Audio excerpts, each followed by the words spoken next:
नमस्कार दोस्तों, स्वागत है आपका हिंदी नॉलेज शो में। तो दोस्तों, चाहे आप इजराइल को पसंद करो या ना करो, ये बात सबको माननी पड़ेगी कि इजराइल अपने दुश्मनों में खौफ पैदा करने के मामले में पूरी दुनिया में बेस्ट है। वो ऐसा रिस्पॉन्स देता है कि दुश्मन युद्ध में कूदने से पहले ही कई बार सोचता है और उसके बाद दूर से ही नमस्कार करके निकल जाता है। यहाँ पर भी यही हुआ है। दरअसल आप सभी लोग जानते हैं कि इजराइल हमास युद्ध लगभग 1.5 महीनों से चल रहा है और इस युद्ध में इजराइल ने ऐसी ताबड़तोड़ कार्रवाई कर डाली है कि सिर्फ 1 महीने के अंदर हमास, जो कि डोमिनेट करता था पूरे गाजा को, और उसने गाजा के अंदर 500 किलोमीटर लंबा एक नेटवर्क बना रखा था सुरंगों का, जिसे देखकर लगता था कि इजराइल शायद उतनी तेजी से कामयाब हमास में नहीं हो पाएगा और एक लंबा समय इसे लगेगा गाजा पर कंट्रोल पाने में। लेकिन सिर्फ 1 महीने के अंदर ही इजरायली डिफेंस फोर्सेस ने गाजा पर से हमास का कंट्रोल लगभग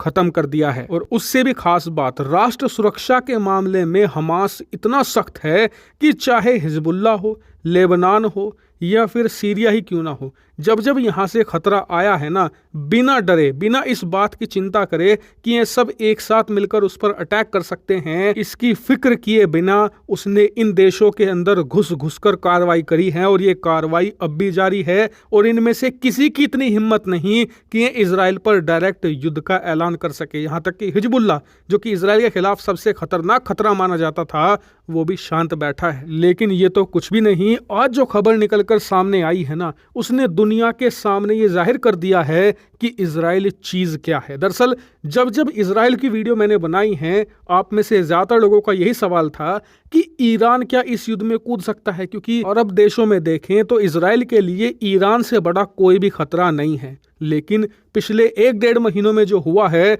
उसने ईरान में भी खौफ पैदा कर दिया है। और उसी का नतीजा है कि ईरान ने खुद ये बात कह दी है कि वो इजराइल के खिलाफ डायरेक्ट युद्ध में नहीं कूदेगा। स्क्रीन पर आप देखिए, रिपोर्ट निकलकर सामने आई है ईरान से कि ईरान के जो सर्वोच्च नेता है अयतुल्ला खमनेई, उन्होंने अपने लोगों को संबोधित करते हुए कहा कि हम इजराइल के खिलाफ हमास को, हिजबुल्ला को और तमाम ताकतों को समर्थन जरूर देंगे, लेकिन वो इजराइल के खिलाफ डायरेक्ट युद्ध में नहीं उतरेंगे। यानी कि ईरान अपनी सेना नहीं भेजेगा इजराइल से लड़ने के लिए। यकीन मानिए, ये इजराइल के लिए एक बहुत ही ज्यादा बड़ा बूस्ट है। वहीं इजराइल के दुश्मन जो इस आस में बैठे थे कि हम जब जब संकट में आएंगे ईरान हमारी सुरक्षा करेगा, ईरान हमारी जान बचाएगा, उनके आधे हौसले तो इस बयान ने ही तोड़ डाले हैं। हालांकि आपका सवाल होगा कि ईरान ने आखिरकार ऐसा बयान दिया क्यों, ये तो बहुत ज्यादा आक्रामक थे इजराइल के खिलाफ। तो देखिए, इसके पीछे 2 कारण हैं।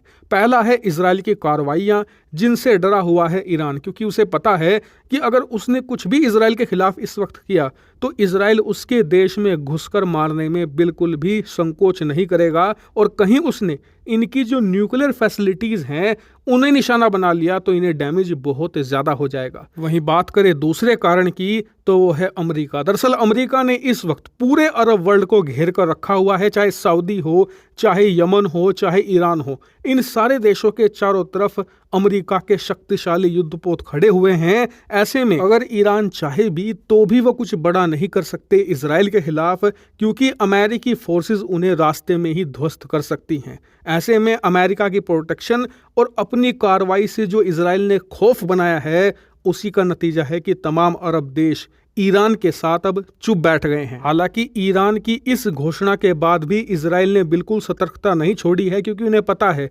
ईरान सीधी कार्रवाई भले ना करे, लेकिन इनडायरेक्ट कार्रवाई अपने आतंकी ग्रुपों के जरिए इजराइल के ऊपर करवा सकता है। ऐसे में अमेरिका, इजराइल दोनों पूरी तरीके से सतर्क हैं। खासकर कि जो इराक और सीरिया की बॉर्डर है, उस पर अति सतर्कता बरती जा रही है। जो पर्शियन गल्फ है, यमन के आसपास का जो इलाका है, वहां पर हैवी सर्विलांस किया जा रहा है।